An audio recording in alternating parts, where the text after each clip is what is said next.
이 시간에 우리 다 같이 하나님의 말씀 보시겠습니다. 하나님 말씀은 마태복음 8장 14절로 17절까지 있는 말씀이 되겠습니다. 오늘 하나님 말씀은 마태복음 8장 14절로 17절까지 말씀이 되겠습니다. 제가 받들어 읽겠습니다. 예수님께서 베드로의 집에 들어가사 그의 아내의 어머니가 열병으로 앓아누운 것을 보시고 그녀의 손에 손을 대시니 열병이 그녀에게서 떠나고 그녀가 일어나 그들을 섬기더라.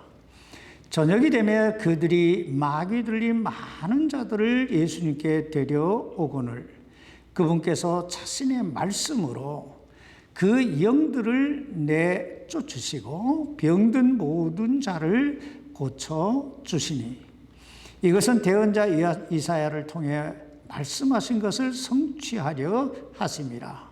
이르시되 그가 친히 우리의 연약함을 담당하고 우리의 질병을 짊어지셨도다 하였느니라. 아멘. 이 시간 말씀을 위해서 기도하십시다. 살아계신 아버지 하나님, 하나님께서 우리를 죄와 사망에서 구원해 주시고 하나님의 거룩한 아들과 딸로 삼아주신 것을 감사합니다. 오늘도 이 놀라운 하나님의 은혜를 찬양하고 경배드리기 위해 이 시간 저희들이 모여 싸우니 아버지 하나님, 오늘 저희가 드리는 예배를 통해 영광받아 주옵시고 우리를 향하신 하나님의 뜻이 무엇인가 이 시간 말씀을 통해 가르쳐 주시옵소서.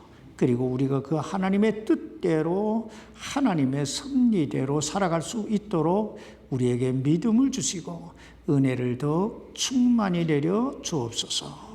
오늘 이 연약한 종을 붙들어 사용해 주시기를 우리 주 예수님 이름으로 간절히 기도하옵나이다. 아멘. 착석해 주시기 바랍니다. 오늘 본문 말씀은 예수님께서 산에서 내려오셔서 행하신 세 번째 기적입니다. 처음에는 나병 환자, 즉 문둥병자를 정결케 해 주시고, 그리고 두 번째는 백부장의 종의 그 마비병, 즉 중풍병을 고쳐주시고, 그리고 나서 예수님께서 베드로의 집에 가셨습니다. 근데 그곳에 베드로의 아내의 어머니, 즉 베드로의 장모가 열병으로 앓아 누워 있었습니다. 오늘 본문에는 예수님께서 그것을 보시고 그녀의 손에 손을 대시니 열병이 그녀에게서 떠나고 그녀가 일어나 그들을 섬기더라. 이렇게 기록되어 있지만 이 사건을 똑같이 기록하고 있는 누가는 누가복음 4장 38절로 39절에서 이렇게 기록하고 있습니다. 예수님께서 시몬의 집에 들어가시니 시몬의 아내의 어머니가 중한 열병에 걸렸으므로 그들이 그녀를 위해 그분께 간청하매 예수님께서 서서 그녀를 내려다보시고 열병을 꾸짖으시니 병이 그녀에게서 떠나고 즉시 그녀가 일어나 그들을 섬기더라. 어떻게 보면 참 이 사건은 대단히 단순한 사건같이 보입니다. 근데 이 말씀을 자세히 묵상해 보면 여기에는 대단히 중요한 몇 가지 교훈이 담겨져 있는데, 첫째는 예수님의 사랑에는 차별이 없으시다 하는 것입니다. 예수님의 사랑에는 뭐가 없어요? 차별이 없으시다. 여러분, 예수님께서 산에서 내려오셨을 때 첫 번째 만난 사람이 누굽니까? 첫 번째 어떤 환자를 치료해 주세요? 나병 환자지요. 문둥병자입니다. 전에도 말씀드렸듯이 그 당시 문둥병은 저주받은 병으로서 누가 되었든 일단 그 문둥병에 걸리게 되면 사람들로부터 격리시켰어요. 그러므로 이 문둥병이라고 하는 것은 버림받은 병이에요. 응? 저주받은 병이에요. 그러나 그럼에도 불구하고 예수님은 전혀 개의치 아니하시고 손을 내밀어 그 나병 환자에게 대시면서 내가 원하노니 너는 정결할지어다 하고 그를 따뜻하게 받아주시고 그를 정결하게 치료해 주시는 것을 보게 됩니다. 여러분이 얼마나 차별이 없는 주님의 사랑입니까? 이 주님의 은혜입니까? 그 다음에 예수님이 만난 사람이 누구예요? 백부장입니다. 여기서 백부장이라고 하는 말은 선택받은 이스라엘 백성이 아니고 이방인이라는 뜻이에요. 그 당시 이스라엘 백성들은 이방인을 가리켜서 개들이라고 해서 전혀 사람 취급도 상종도 하지 않던 그런 시대였습니다. 그럼에도 불구하고 예수님은 그를 만나주시고 그의 간청을 들어주시고 그의 집에 가서 그 종의 마비병을 고쳐주시겠다고까지 말씀하시는 거예요. 그리고 실제적으로 그 백부장의 믿음을 보시고 그 백부장의 믿음을 칭찬하시고 그 믿음대로 참 사람 취급도 못 받던 그 종, 그 하인의 마비병을 치료해 주시잖아요. 여러분, 이 얼마나 놀라운 사랑입니까? 이 차별이 없는 주님의 사랑. 그리고 예수님께서 세 번째 만난 사람이 누구예요? 오늘 바로 이 시몬 베드로의 아내의 어머니, 즉 베드로의 장모입니다. 다시 말하면 여자였다는 거예요. 오늘날에는 여자들의 지위가 높아져서 남녀 평등을 뛰어넘어 여성 상위 시대다 뭐 이렇게 이야기를 하지만은 사실 2000년 전만 해도 여자는 사람 취급도 사람 대우도 제대로 못 받던 시대였어요. 아니 불과 몇백 년 전만 해도 미국도 선거권이 없었잖아요. 그러므로 예수님께서 그녀의 손을 만져주셨다, 그리고 그의 병을 고쳐주셨다라고 하는 건 대단히 충격적인 사건이에요. 사실 인류 역사상 여자를 한 인격체로 그리고 하나님의 형상으로 인정해 주시고 대우해 주신 분은 예수님이 처음입니다. 그래서 그런지 예수님의 주변에는 참 여인들이 많이 있습니다.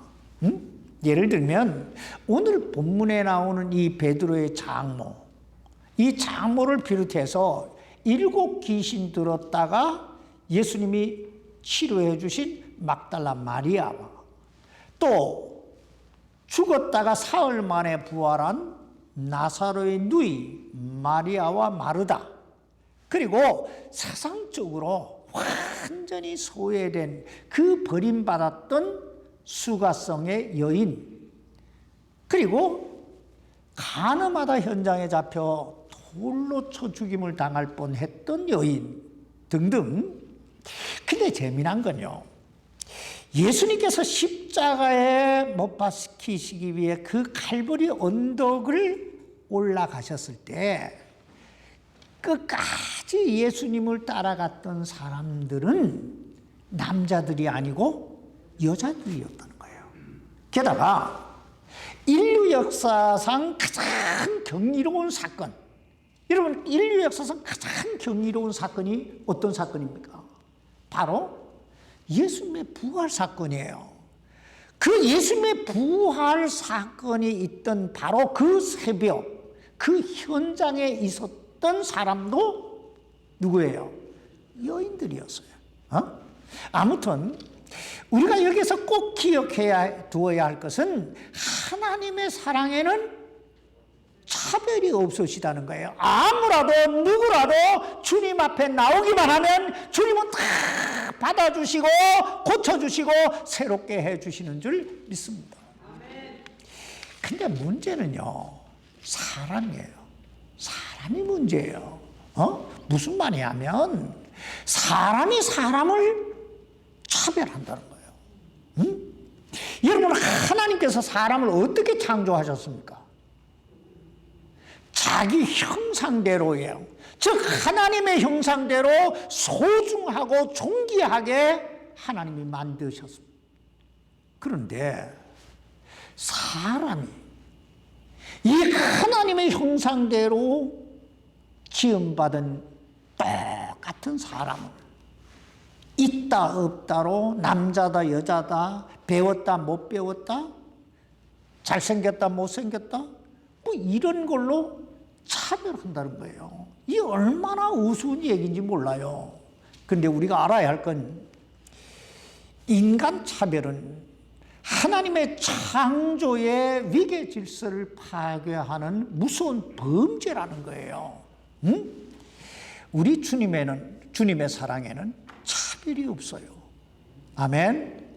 두 번째, 오늘 본문에서 우리들이 배워야 할 교훈은 아무리 예수님의 사랑에는 차별이 없으시다 할지라도 그 주님의 사랑을 내 것으로 받아들이기 위해서는 우리 안에 믿음이 있어야 한다는 거예요.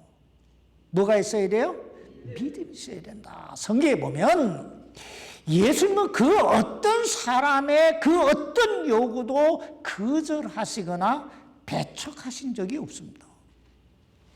예수님 앞에 나오기만 하면 나병 환자든 마비병 환자든 이방인이든 여자든 남자든 소경이든 절름발이든 여기에 혈류병 환자든 아무라도 다 받아주세요. 그리고 다 치료해 주세요. 근데 문제는 그 사람에게 믿음이 있느냐 없느냐는 거예요. 오늘 본문에는 예수님께서 베드로의 아내의 어머니가 열병으로 앓아 누워 있는 것을 보시고 그녀의 손에 손을 대시니 그 열병이 그녀에게서 떠났다. 이렇게 단순하게 기록되어 있지만 이 사건을 똑같이 기록하고 있는 마가복음 1장 29절로 31절에 그리고 누가복음 4장 38절로 39절에까지 여기에 말씀을 보면 사람들이 그녀를 위해 예수님께 간청했다, 아뢰었다 이렇게 기록하고 있습니다. 다시 말하면 그곳에 있던 사람들이 열병으로 사경을 헤매고 있는 그 여인을 대신해서 예수님 앞에 나와서 간청했다, 구했다는 거예요. 이것은 대단히 중요한 이야기입니다. 여러분, 그곳에 있던 사람들이 왜 예수님께 나와서 그녀를 고쳐달라고 간청했을까요? 왜 간청했을까요? 그 이유는 하나예요. 저들은 예수님께서 그 열병을 고쳐주실 수 있다고 믿었기 때문에요. 믿었기 때문에요. 성경을 잘 보세요. 예수님이 길을 가시다가 불쌍한 사람들을 만났다고 해서 그 사람이 아무런 요구도 하지 않는데 그냥 가서 고쳐주셨다 하는 기록이 거의 없습니다. 무슨 말입니까? 이 말은 아무리 하나님의 사랑에는 차별이 없으시다 할지라도 믿음으로 구하는 자에게만이 그 사랑의 그 능력이 임하게 된다는 거예요.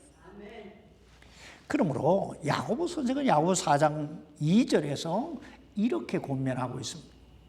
너희가 다투고 싸워도 갖지 못함은 너희가 구하지 아니하기 때문이요. 여러분, 왜 갖지 못한다고요? 구하지 아니하기 때문이요.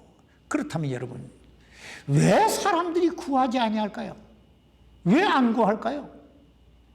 구하면 주시리라고 하는 믿음이 없기 때문에 안 구하는 거예요. 응? 예를 하나 들어보십시다. 마가복음 9장 14절 이하에 보면 어떤 아비가 귀신 들린 아들을 예수님의 제자들에게 데리고 와서 고쳐달라고 간청합니다. 그런데 예수님의 제자들은 그 아들을 고쳐주지 못했어요. 그래서 막 소란이 일어났어요. 그런데 마침 그때 변형산에 올라가셨던 예수님께서 산에서 내려오셨습니다. 그러자 그 아비가 예수님 앞에 나가서 또 간청합니다. 선생님께서 어떤 일이라도 하실 수 있거든 우리를 불쌍히 여기사 우리를 도와주소서. 근데 예수님은 그 아비의 말을 들으시고 고쳐주시기는커녕 그 아비를 책망하세요. 뭐라고 책망하셨을까요? 마가복음 9장 23절에 보면 예수님께서 그 아비에게 이렇게 말씀하십니다. 내가 만일 믿을 수 있거든 믿는 자에게 모든 것이 가능하니라. 다시 말하면 그 아비가 이렇게 말했잖아요. 어떤 일이라도 하실 수 있거든 그랬거든요. 자, 하실 수 있거든이라고 하는 말 속에는 어떤 의미가 담겨져 있습니까? 못하실 수도 있다는 얘기가 담겨 있는 거예요. 다시 말하면 할 수 있거든 이라고 하는 이 막연한 믿음 가지고는 하나님의 능력을 체험할 수 없다는 거예요. 믿어야 된다는 거예요.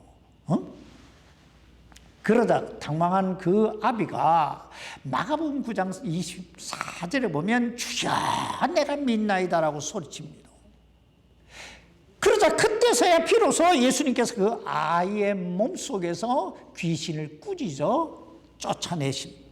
여러분, 이 말씀이 오늘 우리에게 주는 교훈이 무엇일까요?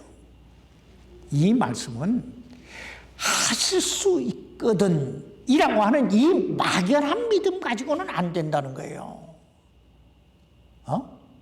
확신 있는 믿음이어야 된다는 거예요. 그렇다면 우리가 어떻게 온전한 믿음, 이 확신하는 믿음을 가질 수 있을까요? 간단하게 세 가지만 얘기하면요. 여러분, 진리는 아주 간단하다고 그랬잖아요. 아주 진리는 간단해요. 우리가 믿음을 가질 수 있는 방법은 세 가지예요. 첫째, 기도해야 됩니다. 기도해야 된다. 마가복음 9장 24절에 보면요. 예수님의 책망을 들은 그 아비가 눈물을 흘리면서 주여 내가 믿나이다. 선생님이여 하던 사람이 이젠 주여로 바뀌었잖아요. 그리고 하실 수 있거든 했다가 믿나이다로 바뀌었잖아요. 그런데 막상 소리치기는 했지만 자기 자신을 돌아볼 때 아직도 믿음이 없는 거예요. 그러자 그가 이렇게 말해요. 나의 믿지 아니함을 도와주소서. 한마디로 믿음 달라고 기도하고 있는 거예요. 그때 예수님께서 그 아비의 아들의 몸에서 귀신을 쫓아내 주시잖아요. 이렇듯 믿음이 없으면 믿음 달라고 기도해야 된다는 거예요. 기도해야 된다. 둘째, 이 하나님의 말씀을 자꾸 읽고요. 묵상해야 됩니다. 왜냐하면 믿음이란 이 하나님의 말씀을 자꾸 읽고 묵상할 때 우리 마음에 생기는 것이 믿음이기 때문에요. 이 사실을 사도 바울은 로마서 10장 17절에서 이렇게 말씀하고 있습니다. 믿음은 들음에서 오며, 믿음은 어디에서 와요? 들음에서 오며, 들음은 하나님의 말씀에 의해 오느니라. 이걸 딱 쉽게 말하면 하나님의 말씀을 들으면 뭐가 온다? 믿음이 온다 이 말이에요. 그러므로 온전한 믿음, 능력 있는 믿음의 사람이 되기 위해서는 우리가 참 날마다 이 하나님 말씀을 읽고 들어야 돼요. 묵상해야 돼요. 그 들은 말씀을 자꾸 머릿속에 되새김질해야 돼요. 그런 하나님의 음성을 들어야 된다 이 말이에요. 세 번째, 이 하나님의 말씀대로 행해야 됩니다. 여러분, 이스라엘 백성들이 여리고 성을 몇 바퀴 돌았을 때 그 성이 무너졌을까요?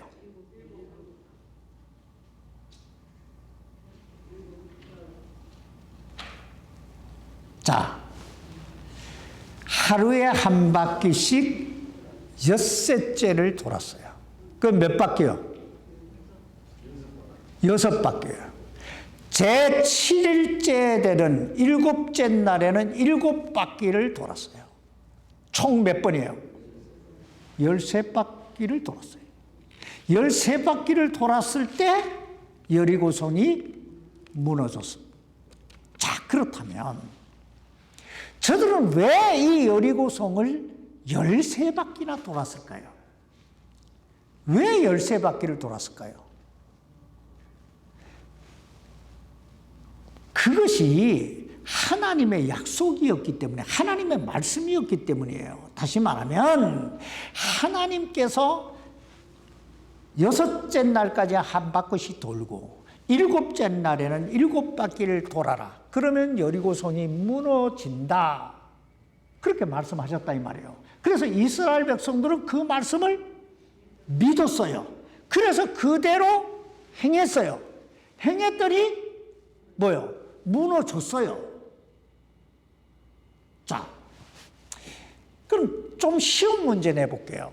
여러분, 나만 장군이 문둥병이 들었잖아요.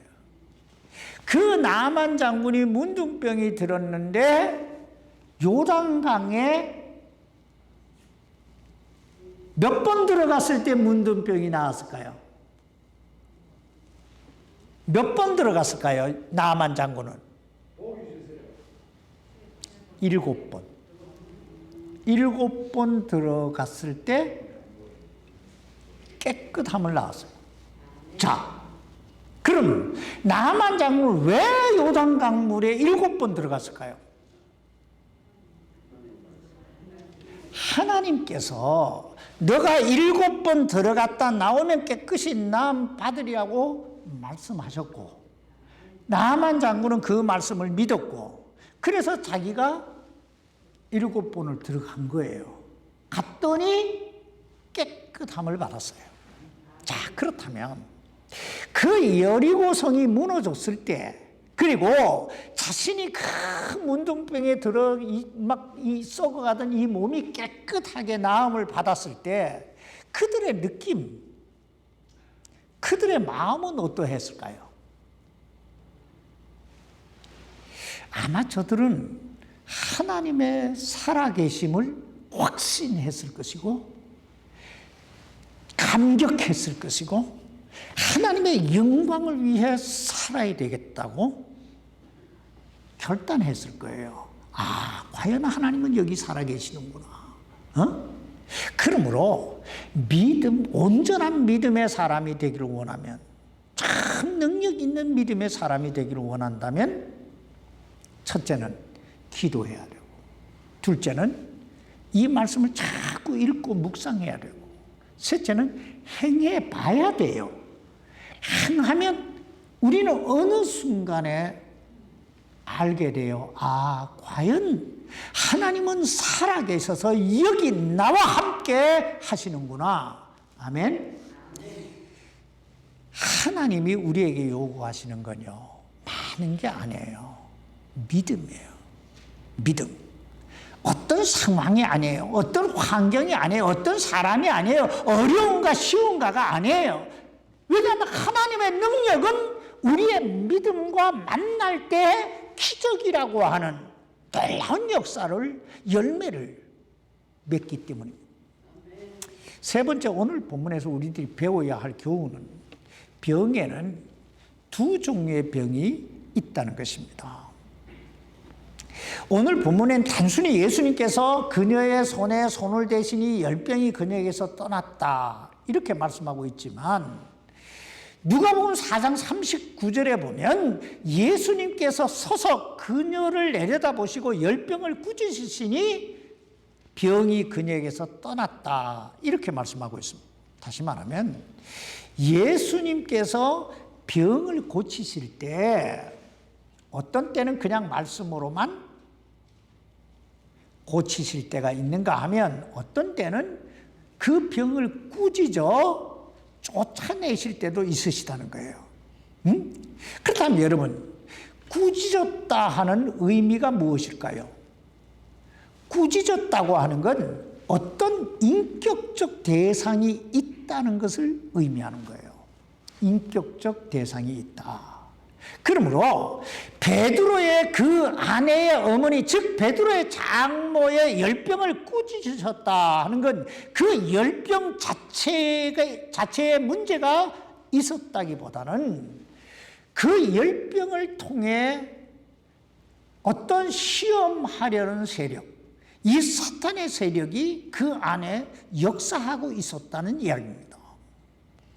이와 비슷한 예로요, 예수님께서 어느 날 바람과 바다를 꾸짖으신 적이 있으시잖아요. 여러분, 바람이 무슨 인격이 있고 바다가 무슨 인격이 있습니까? 바람은 그냥 바람일 뿐이고 바다는 그냥 바다일 뿐이에요. 그 안에는 인격이 없어요. 근데 왜 예수님은 그 바람과 바다를 꾸짖으셨을까요? 그 이유는 이런 거예요. 그 사단이 이 바람과 바다를 통해 풍랑을 일으킴으로 예수님의 제자들을 위기에 빠뜨리고자 하는 어떤 계략을 가지고 있었다는 얘기예요. 응? 이렇듯 병에도 두 종류의 병이 있습니다. 하나는 그냥 바이러스, 이 세균에 의해 나타나는 질병, 자연적 질병이 있고, 또 하나는 사단이 역사해서 생기는 병이 있다는 것입니다.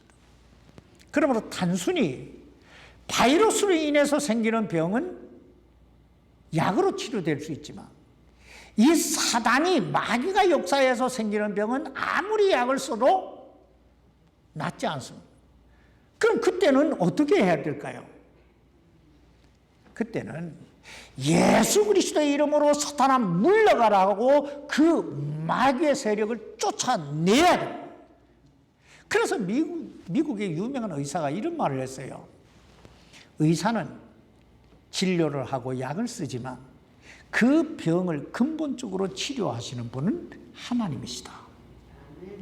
자, 한마디로 이런 얘기예요. 아프면 약을 써야 하지만 뭐 하면서 약을 써라? 기도하면서 약을 써라 이 말이요. 기도하면서 약을 써라. 전 이 말씀을 묵상하면서 사단이 왜 이 베드로의 장모, 베드로의 장모에게 열병이 들게 했을까 생각해 봤어요. 오늘 여러분의 생각은 어떻습니까? 왜 이 사건에 마귀가 개입을 했을까요?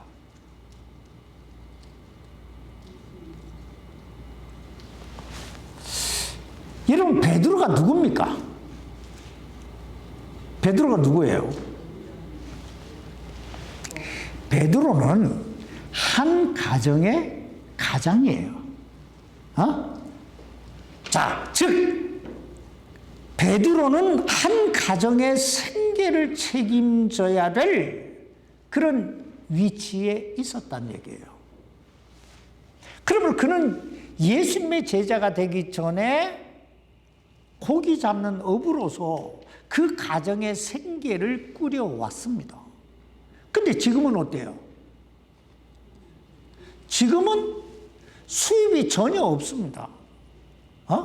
수입이 전혀 없어요. 사례비 받는 것도 없고.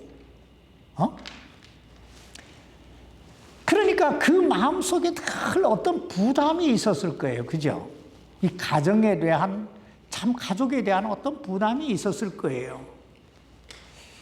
자, 그런데 거기에다 이럴 때 쓰는 단어가 엎친데 겹친격이라고 장모가 10병이 들은 거예요. 장모가 10병이 들면 그 베드로의 마음의 부담은 덜어졌을까요? 더해졌을까요? 몇 갑절 더해졌을 것이고, 이 부담이 더해지다 보면 결국은 뭐예요? 갈등이라고 하는 게 생길 것이고, 갈등이 생기다 보면 내가 가정에 돌아가야지 하고 예수님의 제자의 길을 포기했을 수도 있지 않았을까요? 사단이 바로 이걸 노리는 거예요. 이걸 노리는 거예요. 이와 같이 사단은 우리가 무엇인가 하나님의 영광을 위해 살고자 하면 수단과 방법을 가리지 않고 방해 공작을 피는 거예요. 어떤 때는 질병을 주기도 하고, 어떤 때는 자녀로, 어떤 때는 물질로, 어떤 때는 남편이나 아내를 통해서. 여러분, 그럴 때 제일 좋은 방법이 뭘까요? 제일 좋은 방법이 뭘까요? 이럴 때 제일 좋은 방법은요, 하나님 앞에 바짝 다가가서 무릎을 꿇고 회개할 건 회개하고 간구할 건 간구하고 예수 이름으로 사탄아 물러가라고 기도해야 될 줄 믿습니다. 쫓겨가면요, 쫓겨가면 포기하면 다시 일어날 수가 없는 거예요. 어? 그렇다고 모든 질고가, 모든 병이 사단이 주는 것이다 하는 생각은 위험천만한 샤머니즘적인 생각이에요. 그러므로 이런 말이 있잖아요. 진료는 의사에게, 약은 약사에게, 기도는 하나님께. 기도는 하나님께. 우리가 믿는 하나님은 어제나 오늘이나 영원토록 동일하신 엘사다이, 전능하신 하나님이신 줄 믿습니다. 네 번째, 오늘 본문에서 우리가 배워야 할 교훈은 베드로의 장모의 태도입니다. 오늘 본문 여기 마태복음 8장 15절 말씀 보시기 바랍니다. 그녀의 손에 손을 대시니 열병이 그녀에게서 떠나고 그녀가 일어나 그들을 어떻게 해요? 섬기더라.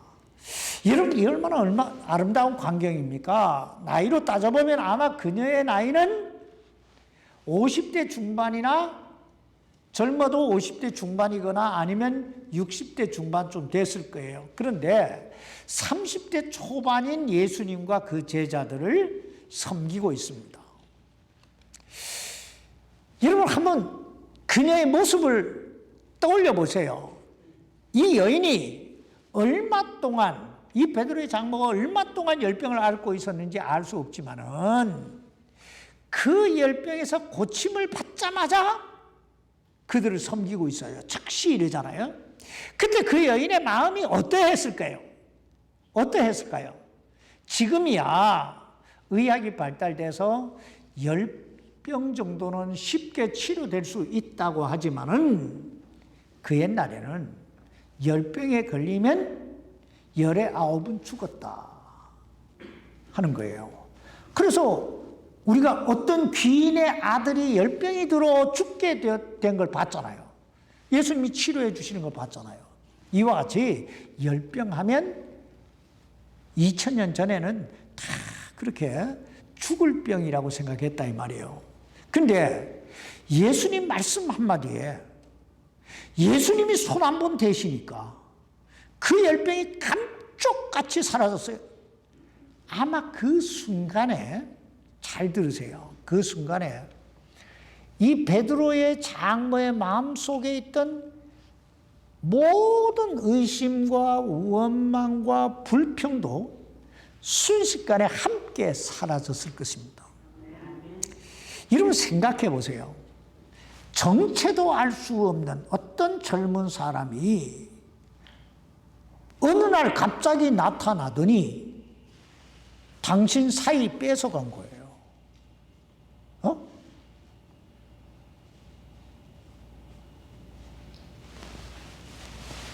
장모 입장에서 보면 참 얼마나 야속했겠어요. 자기 딸이, 그리고 손주들이 있었는지는 없었는지는 자세히 모르겠지만은 그들의 생계는 어떻게 하라고. 어느 날 젊은 사람이 나타나더니 자기 사이 뺏어간 거예요. 그러니까 그 마음속에 뭔가 응어리가 있었을 거 아니에요.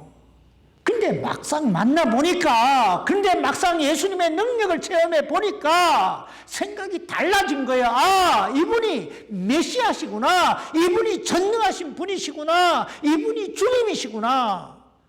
이 생각이 달라지니까 행동이 달라진 거예요. 행동이 달라진 거예요. 근데 우리가 여기서 꼭 마음에 새겨 두어야 할 게 있는데요. 참된 기적이란 그 예수님이 나의 구세주로 그냥 저절로 믿어지는 거예요. 그래서 내가 그 예수 그리스도, 예수님을 나의 구세주로, 나의 주님으로 내 마음속에 영접했다는 거예요. 그리고 그 순간에 내가 하나님의 아들과 딸이 되는 권세를 얻었다는 거예요. 이보다 더 큰 기적은 없는 거예요. 사실 여러분 따져보면요, 예수님께서 문둥병을 고치셨다, 여기 마비병 환자를 고치셨다, 그리고 열병을 낫게 해주셨다, 소경의 눈을 뜨게 해주셨다, 절름발이를 일어나 걷게 해주셨다. 이 기적이 다 무엇을 위해 이런 기적을 일으키셨을까요? 결국은 그 사람들로 하여금 당신이 누군지 알라고, 그리고 믿으라고, 그래서 영생을 얻으라고. 목적은 이거예요.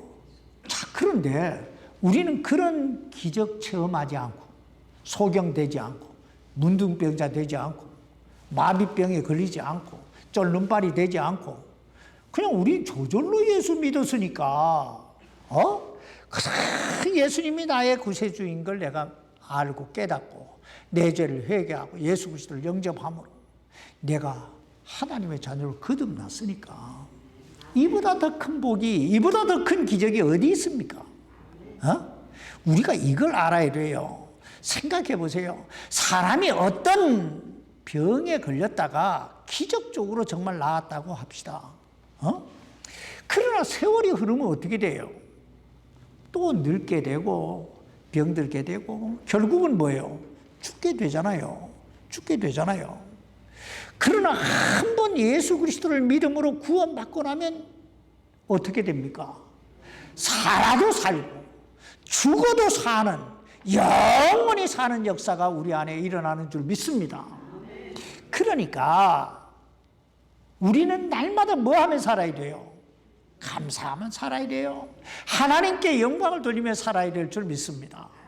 마지막으로 한 가지만 더 하고 마칩시다.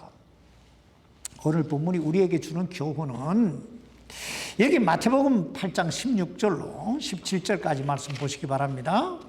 저녁이 되매 그들이 마귀 들린 많은 자들을 그분께 데려오거늘 그분께서 자신의 말씀으로 그 영들을 내쫓으시고 병든 모든 자를 고치시니 이것은 대언자 이사야를 통해 말씀하신 것을 성취하려 하심이라. 이르시되 그가 친히 우리의 연약함을 담당하고 우리의 질병을 짊어지셨도다 하였느니라. 성경에 보면 귀신 들린 사람들의 이야기가 참 많이 나와요. 근데 이 귀신 들린 사람들의 이야기는 나중에 하기로 하고 나중에 기회가 되면 자세히 다루기로 하고, 중요한 건 귀신은 존재한다는 거예요. 귀신은 뭐 한다고요? 존재한다. 그리고 사람이 귀신이 들게 되면요, 두 종의 반응을 나타내게 되는데, 하나는 겉으로 나타나는 반응, 겉으로 나타나는 경우가 있어요. 이 겉으로 나타나는 경우가 있는가 하면 속으로 은근히 나타나는 경우가 있어요. 겉으로 나타나는 경우는 이런 사람들은 대체적으로 포악합니다. 소리를 지르거나 파괴적이에요. 그리고 힘이 장사예요. 그런가 하면 속으로 나타나는 사람은요, 아주 고상한 척합니다. 고상한 척. 점잖게 보여요. 그러면서 은근히 사람 죽여요. 여러분, 이런 막이 들린 사람들을 예수님께서 오늘 뭘로 치료하십니까? 뭘로 고쳐주세요? 자기 말씀으로, 하나님 말씀으로. 그러면 병든 사람들은 뭘로 고쳐주세요? 말씀으로. 이 또한 말씀으로 고쳐주세요. 자, 그렇다면 우리가 마귀의 공격으로부터, 그리고 수많은 질병의 공격으로부터 우리가 안전함을 받으려면 우리 안에 뭐가 있어야 될까요? 말씀이 있어야 돼요. 그런데 말씀이 있어야 되는데, 오늘 설교 들으니까 말씀이 있어야 된다 그랬는데, 아멘. 그리고는 가면은 그냥 말씀은 가라, 나도 간다.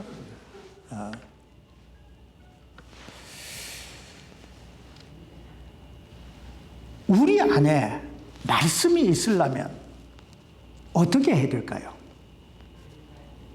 자, 내가 오늘 설교하기 전에 여러분에게 요한계시록 1장 3절 말씀을 나눠드렸어요. 이 대언의 말씀들을 읽는 자와 듣고 그 안에 기록된 그것들을 지키는 자들은 뭐가 있나니? 복이 있나니 이는 때가 가깝기 때문이라. 세 가지예요. 우리 안에 말씀이 있으려면 첫째, 읽어라. 따라하세요. 읽어라. 뭘 읽어요? 말씀을 읽어라. 둘째, 들으라. 들으라. 그렇게 따라도 안 하는데 들을 리도 없고 읽을 리도 없지 않니? 응? 자, 첫째, 읽어라.